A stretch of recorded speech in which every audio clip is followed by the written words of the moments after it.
നമസ്കാരം, ഭാരത് ലൈവിലേക്ക് സ്വാഗതം. നടിയെ ആക്രമിച്ച കേസുമായി ബന്ധപ്പെട്ട് വീണ്ടും ചർച്ചാ വിഷയമാകുന്നത് ഒരു ഊമക്കത്താണ്. നടിയെ ആക്രമിച്ച കേസിൽ ദിലീപിനെ കുടുക്കാനായി ആദ്യം ഉപയോഗിച്ചതും ഒരു കത്ത് തന്നെയാണ്. പൾസർ സുനി ജയിലിൽ നിന്നയച്ച കത്ത്. ആ കത്താണ് ദിലീപിനെ ഈ കേസിലേക്ക് ഡ്രാഗ് ചെയ്യാനുള്ള കാരണമായി മാറിയത്. അതുപോലെ തന്നെ ഇപ്പോൾ ജുഡീഷ്യറിയെ അപകീർത്തിപ്പെടുത്താനും ഒരു കത്ത് വന്നിരിക്കുന്നു. സാധാരണഗതിയിൽ ഇത്തരത്തിലുള്ള നിരവധി കത്തുകൾ വരാറുണ്ട് എന്നാണ് മുൻ ജഡ്ജി കൂടിയായ ജസ്റ്റിസ് കമാൽ പാഷ പറയുന്നത്. അദ്ദേഹം കഴിഞ്ഞ ദിവസം ഒരു വീഡിയോയിൽ വളരെ കൃത്യമായി തന്നെ പറയുന്നുണ്ട്, കെ രാംകുമാർ എന്ന അഭിഭാഷകന്റെ പേരിലാണ് ഇത്തരത്തിലുള്ള കത്തുകൾ പ്രചരിപ്പിക്കുന്നത് എന്ന്. അദ്ദേഹം കെ രാംകുമാറുമായി സംസാരിച്ചു, തനിക്കതിൽ പങ്കില്ല എന്ന് അദ്ദേഹം പറഞ്ഞു എന്ന് പറഞ്ഞുകൊണ്ട് കത്തിന്റെ വിശദാംശങ്ങൾ കൂടി അദ്ദേഹം പുറത്തുവിടുന്നുണ്ട്. ഏതായാലും ഹൈക്കോടതിയിൽ ഇങ്ങനൊരു കത്ത് വരുമ്പോൾ തീർച്ചയായും അങ്ങനൊരു കത്തുണ്ടെങ്കിൽ അത് അന്വേഷിക്കേണ്ടതാണ്. അഥവാ ആരെങ്കിലും ആ കത്തിനെ കുറിച്ച് വളരെ കൃത്യമായി തന്നെ അന്വേഷിച്ച് നടപടിയെടുക്കേണ്ടതാണ്. കാരണം ഇത്രയും പ്രമാദമായ ഒരു കേസ്, ആ കേസിൽ തന്നെ ഇത്തരം ജുഡീഷ്യറി അപകീർത്തിപ്പെടുത്താനുള്ള ശ്രമങ്ങൾ, ദിലീപിന്റെ കേസുമായി ബന്ധപ്പെട്ട നിരവധി പ്രശ്നങ്ങൾ അന്വേഷണ സംഘത്തിനുണ്ടായിട്ടുണ്ട് എന്ന വാദം തന്നെ നിലനിൽക്കുന്നുണ്ട്. അതിനെ സാധൂകരിക്കുന്ന രീതിയിൽ തന്നെയാണ് വിധിയും വന്നിട്ടുള്ളത്. അപ്പോ ഈ കേസ് ചരിത്രത്തിലെങ്ങും ഇല്ലാത്ത വിധം ദിലീപുമായി ബന്ധപ്പെട്ടുള്ള നടിയെ ആക്രമിച്ച കേസുമായി ബന്ധപ്പെട്ട് ആ കേസ് ഉണ്ടായ അന്നു മുതൽ ഇന്ന് വരെ കഴിഞ്ഞ 8 വർഷമായി ഒരു സംഘം ആൾക്കാർ ഈ കേസിന്റെ പിറകിലുണ്ട് എന്ന കാര്യത്തിൽ സംശയമില്ല. സാധാരണഗതിയിൽ ഒരുപാട് കേസുകൾ ഇത്തരത്തിൽ പീഡന പരാതികൾ ഉണ്ടായിട്ടുണ്ട്. ഒരു അതിജീവിതയ്ക്കും കിട്ടാത്ത ഒരുപാട് ആനുകൂല്യങ്ങൾ കിട്ടിയ അതിജീവിതയാണിത്. എല്ലാവരും പറയുന്നത് സാധാരണക്കാരിയാണ്, പ്രതി ഇൻഫ്ലുവൻഷ്യൽ ആണ് എന്നാണ്. സാധാരണക്കാരിയല്ല ഈ അതിജീവിത എന്ന് നമുക്ക് മനസ്സിലാക്കാൻ സാധിക്കുന്നു. ദിലീപ് എന്ന് പറയുന്ന ഇവർ വലിയ സ്വാധീനവും പണമുള്ള ആളുമാണ് എന്ന് സ്ഥാപിക്കുന്ന, അതേപോലെ തന്നെ സ്വാധീനവും പണവുമുള്ള ആള് തന്നെയാണ് ഈ കേസിലെ അതിജീവിത. സാധാരണ അതിജീവിതമാർക്ക് ഒന്നും കിട്ടാത്ത ഒരുപാട് ആനുകൂല്യങ്ങൾ ഈ അതിജീവിതയ്ക്ക് കിട്ടിയിട്ടുണ്ട്. കോടതിയിൽ വനിതാ ജഡ്ജിയെ വേണമെന്നടക്കമുള്ള വാദങ്ങൾ ഉന്നയിക്കാൻ കഴിഞ്ഞിട്ടുണ്ട്. ഈ കേസ് നടക്കുമ്പോൾ തന്നെ ദിലീപ് ഇതുമായി ബന്ധപ്പെട്ട് എല്ലാവരും ഉന്നയിക്കുന്ന ആരോപണം ദിലീപ് ഇതിൽ ഗൂഢാലോചന ആരോപിച്ചിരുന്നില്ല എന്നുള്ളതാണ്. ഈ കേസ് നടക്കുന്നതിനിടയിൽ തന്നെയാണ് ദിലീപ് ഇതിൽ CBI അന്വേഷണം ആവശ്യപ്പെട്ടത്. യഥാർത്ഥത്തിൽ ഒരു പേടിയുമില്ലെങ്കിൽ എന്തുകൊണ്ടാണ് CBI അന്വേഷണം വേണം എന്ന് സർക്കാർ പോലും പറയാത്തത്? ഈ കേസിൽ സത്യത്തിൽ ഒരു CBI അന്വേഷണമാണ് ഇപ്പോൾ അഭികാമ്യമായുള്ളത്. കാരണം ഈ സംസ്ഥാനത്ത് തന്നെ വലിയ പ്രശ്നങ്ങൾ ഉണ്ടാക്കുന്ന രീതിയിലേക്ക് മാറിയ ഒരു കേസ്, ജുഡീഷ്യറിയെ സംശയ നിഴലിൽ നിർത്താൻ അന്നു മുതൽ ഇന്നു വരെയുള്ള പ്രോസിക്യൂട്ടർമാർ പലരും ശ്രമിച്ചിട്ടുണ്ട്. പ്രോസിക്യൂട്ടർമാരെ സഹായിക്കുക എന്നതല്ല ജഡ്ജിയുടെ പണി. വാദിക്കും പ്രതിക്കും കൂടി ഒരു ജഡ്ജിയെ കോടതിയിലുള്ളൂ. വാദിയെയും പ്രതിയെയും അവരുടെ രണ്ടുപേരുടെയും വാദം, അവരുടെ അഭിഭാഷകരുടെ വാദം, അവർക്ക് പറയാനുള്ളത് കേട്ട ശേഷം അതിൽ കൃത്യമായ ആരാണ് കുറ്റം ചെയ്തിട്ടുള്ളത്, അതിനനുകൂലമായി കുറ്റം ചെയ്യാത്തവരാരാണെന്ന് കണ്ടെത്തേണ്ട രീതിയാണല്ലോ ജഡ്ജിക്കുള്ളത്. അവിടെ പ്രോസിക്യൂഷനെ സഹായിച്ച് പ്രതിയെ അറസ്റ്റ് ചെയ്യിപ്പിക്കുക, അല്ലെങ്കിൽ പ്രതിക്ക് ജീവപര്യന്തം വാങ്ങിച്ചു കൊടുക്കുക, അല്ലെങ്കിൽ പ്രതിയെ ആജീവനാന്ത ജീവപര്യന്തമോ അല്ലെങ്കിൽ ഏതെങ്കിലും തരത്തിൽ ശിക്ഷിപ്പിക്കുകയോ തൂക്കിക്കൊല്ലാൻ വിധിക്കുകയോ ഒന്നും ചെയ്യുകയല്ല യഥാർത്ഥത്തിൽ ജഡ്ജിയുടെ പണി. ജഡ്ജി മുൻവിധികളില്ലാതെ ഈ വാദങ്ങളെല്ലാം കേട്ട ശേഷം അതിൽ ശരിയേത് തെറ്റേത് എന്ന് മനസ്സിലാക്കി അതിൽ വിധി പറയുകയാണ്. പ്രോസിക്യൂട്ടർമാരുടെ ആരോപണം തന്നെ പ്രോസിക്യൂഷനെ സഹായിച്ചില്ല എന്നുള്ളതാണ്. ആ ആരോപണം നിലനിൽക്കുന്ന ഒരു ആരോപണമല്ല. മാത്രമല്ല, പൾസർ സുനി ഒരു കത്തെഴുതി എന്നതിന്റെ പേരിലോ അങ്ങനെ ഒരാളെ പ്രതി ചേർക്കാൻ കഴിയില്ല. അതിന് കൃത്യമായ തെളിവുകൾ ഉണ്ടാകണം. മാത്രമല്ല, ഇതിൽ ഗൂഢാലോചനയാണ് ആരോപിക്കപ്പെട്ടിരിക്കുന്ന കുറ്റം.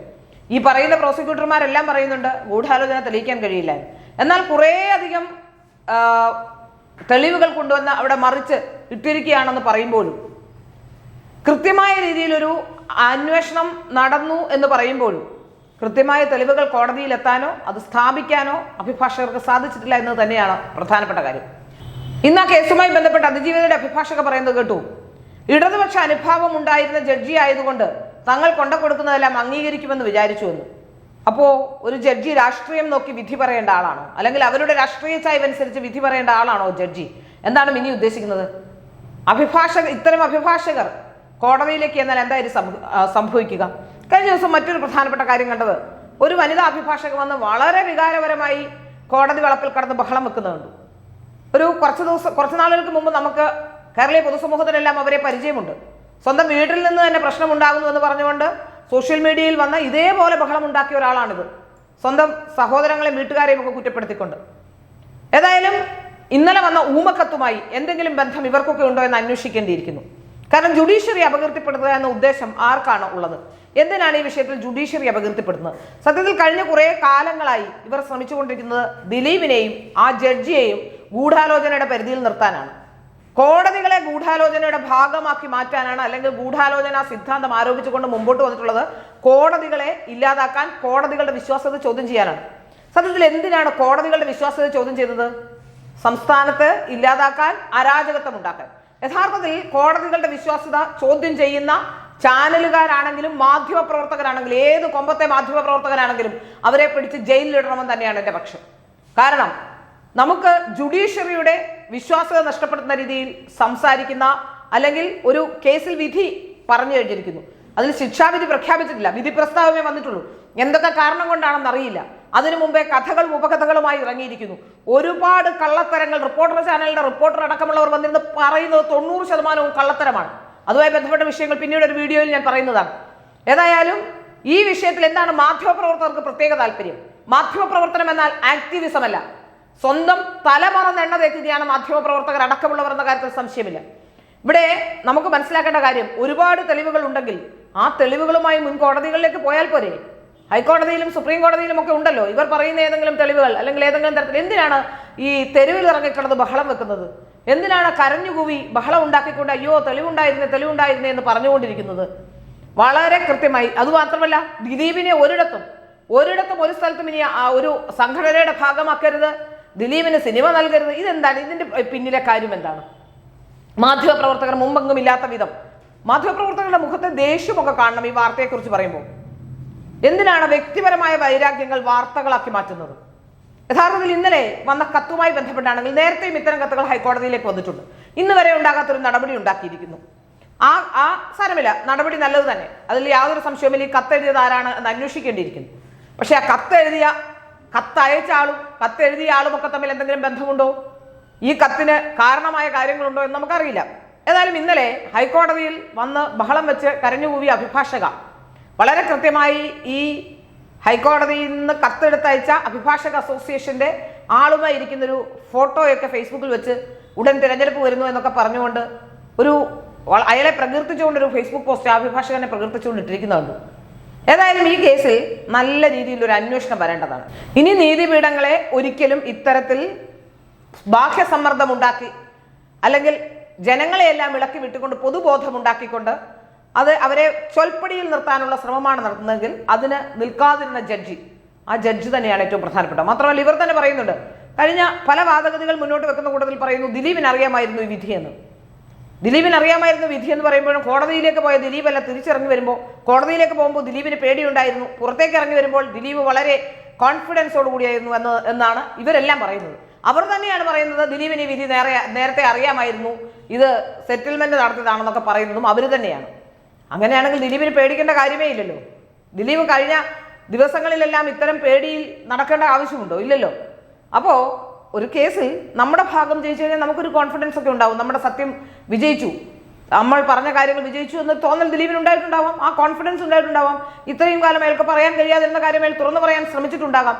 പക്ഷെ ഇവിടെ ശ്രദ്ധിക്കേണ്ട ഒരു കാര്യം, ദിലീപ് നിയമ നടപടിയുമായി മുന്നോട്ട് പോകുമെന്ന് പറയുമ്പോൾ സകലമാൻ ആൾക്കാരും മാളത്തിൽ നിന്ന് ചാടി വന്ന് ഉടൻ തന്നെ പ്രതികരണങ്ങളുമായി വരുന്നത്. എന്തിനാണ് പേടിക്കുന്നത്? ആരെയാണ് പേടിക്കുന്നത്? ഈ അന്വേഷണം വന്നാൽ കുടുങ്ങുമെന്ന് പേടിയുള്ളവരാണോ ഇതിന്റെ പിന്നിൽ? നാട്ടുകാരെ സംഘടിപ്പിക്കുന്നു, കവലകളായ കവലകളിലൊക്കെ നടന്ന് അവൾക്കൊപ്പം എന്ന ക്യാമ്പയിൻ നടത്തുന്നു. ഞാനും അവൾക്കൊപ്പം തന്നെയാണ്.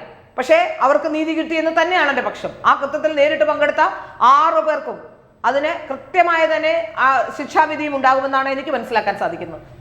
അതിനി മനസ്സിലാക്കാൻ സാധിച്ചു എന്നിട്ട് എന്നോട് ജഡ്ജി വന്ന് പറഞ്ഞു എന്ന് പറഞ്ഞിട്ട് ഇനിയും പുതിയ പ്രകമ്പനം ഉണ്ടാക്കരുത്. ഞാൻ ഈ വാർത്ത പഠിക്കുന്നതുകൊണ്ടാണ്. പിന്നെ ഈ കത്തിൽ വന്ന കാര്യം പറയുകയാണെങ്കിൽ, ആദ്യത്തെ ഈ കേസിനെ കുറിച്ച് പഠിക്കുന്ന ആർക്ക് മനസ്സിലാകുന്ന ഒരു കാര്യമേ ഉള്ളൂ, ആദ്യത്തെ 6 പ്രതികൾക്ക് ശിക്ഷ കിട്ടും, ബാക്കിയുള്ളവർക്ക് ശിക്ഷ കിട്ടാൻ ബുദ്ധിമുട്ടാണ്. ഈ കേസിനെ അടുത്ത് നിന്ന് കാണുന്നവരോ നല്ല അഭിഭാഷകർക്കോ കേസ് നടത്തി പരിചയമുള്ളവർക്കൊക്കെ അറിയാം ഈ കേസിൽ എന്താണ് സംഭവിക്കാൻ പോകുന്നതെന്ന്.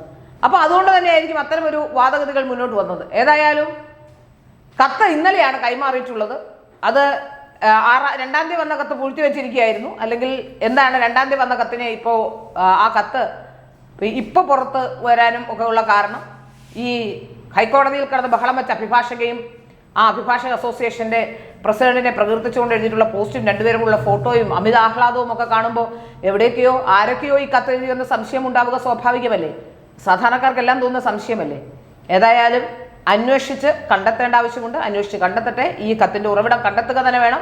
നീതിപീഠങ്ങളെ സംശയത്തിന് നിലനിർത്താനും നീതിപീഠങ്ങൾക്കെതിരെ ഗൂഢാലോചന നടത്തുകയും ചെയ്യുന്നവരെ തീർച്ചയായും സമൂഹത്തിന് മുന്നിൽ തുറന്നു കാട്ടപ്പെടുക തന്നെ വേണം. മാത്രമല്ല, അരാജകത്വം ഉണ്ടാകാനുള്ള പ്രവണതകളിൽ നിന്ന് നമ്മുടെ സംസ്ഥാനത്തെ രക്ഷിക്കാനും അത് വളരെ വലിയ കാര്യമാകും എന്നാണ് മനസ്സിലാക്കാൻ സാധിക്കുന്നത്.